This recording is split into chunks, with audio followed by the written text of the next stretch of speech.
వేదికపై ఉన్నటువంటి 3 జిల్లాలకు సంబంధించినటువంటి పెద్దలందరికీ హృదయపూర్వకమైనటువంటి నమస్కారాలు తెలియజేస్తూ మన దేశంలో ఉన్నటువంటి మొత్తం 806 జిల్లాల్లో అత్యంత వెనుకబడిన జిల్లాలుగా గుర్తింపు పొందిన 108 జిల్లాల్లో ఇది ఎవరో మనం చెప్పింది కాదు, నీతి ఆయోగే చెప్పింది 108 వెనుకబడిన జిల్లాలని.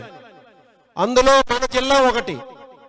అటువంటి మన జిల్లా ప్రజల జీవన ప్రమాణాలు మార్చగలిగేది, జిల్లా యువతకు ఉపాధి కల్పించేది, ఈ జిల్లా దశ దిశ మార్చగలిగేటువంటి ప్రాజెక్టులు ఒక 7-8 ఉన్నాయి.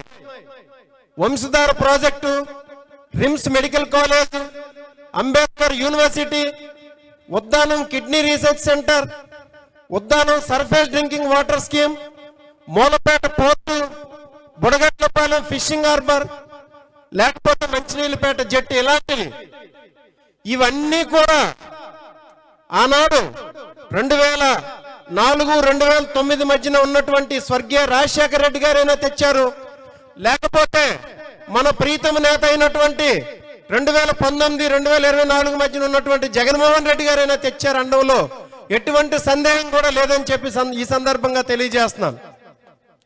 సో అందులో భాగంగా ఉన్నటువంటి పోర్టే 4300 కోట్ల ఈ మూలపేట పోర్టు.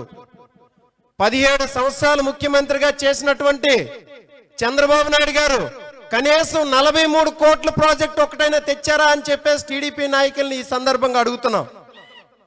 ఎందుకనంటే ఇది మనకి రేపు పొద్దున్న ఎలక్షన్కి చెప్పాల్సినటువంటి విషయం, ఇది ఎన్నికల్లో వాడాల్సినటువంటి విషయాలు, ఇవి రేపు మనకు ఓట్లు వేయించే విషయాలు, ఇవి నిజంగా ప్రజలకు తెలిసిన రోజు చంద్రబాబు నాయుడు గారిని కానీ టీడీపీ నాయకులను కానీ ఈ జిల్లాల్లో పూర్తిగా పాతరేస్తారని చెప్పేసి మీకు ఈ సందర్భంగా తెలియజేస్తున్నాను. ప్రతి ఎన్నికల్లో కూడా మనం ఇది ఉపయోగించుకుంటూ ఈ మూలపేట పోర్టు సాకారం చేసే దిశగా ప్రభుత్వం మీద ఒత్తిడి తీసుకొచ్చి ఈ రీల్స్ చేసినటువంటి మంత్రిని కానీ, ఈ అచ్చెన్నాయుడు గారిని కానీ, మిగతా ఎమ్మెల్యేలను కానీ ప్రతి దగ్గర నిలదీసి, ఎప్పుడు నిలదీస్తారు? ప్రజలకు మనం ఈ విషయాలన్నీ తెలియజేసిన రోజున మాత్రమే జరుగుతుంది. ప్రజలకి మీ ఇద్దరు మనందరం కూడా ప్రతిరోజు మాట్లాడి ప్రతి సందర్భంలో కూడా తెలియజేస్తూ ఈ మూలపేట పోర్టును సాకారం చేసుకుందామని చెప్పి తెలియజేసుకుంటూ, నాకు ఈ అవకాశం ఇచ్చినటువంటి ప్రతి ఒక్కరికి కూడా పేరు పేరున హృదయపూర్వకమైనటువంటి ధన్యవాదాలు తెలియజేసుకుంటూ సెలవు.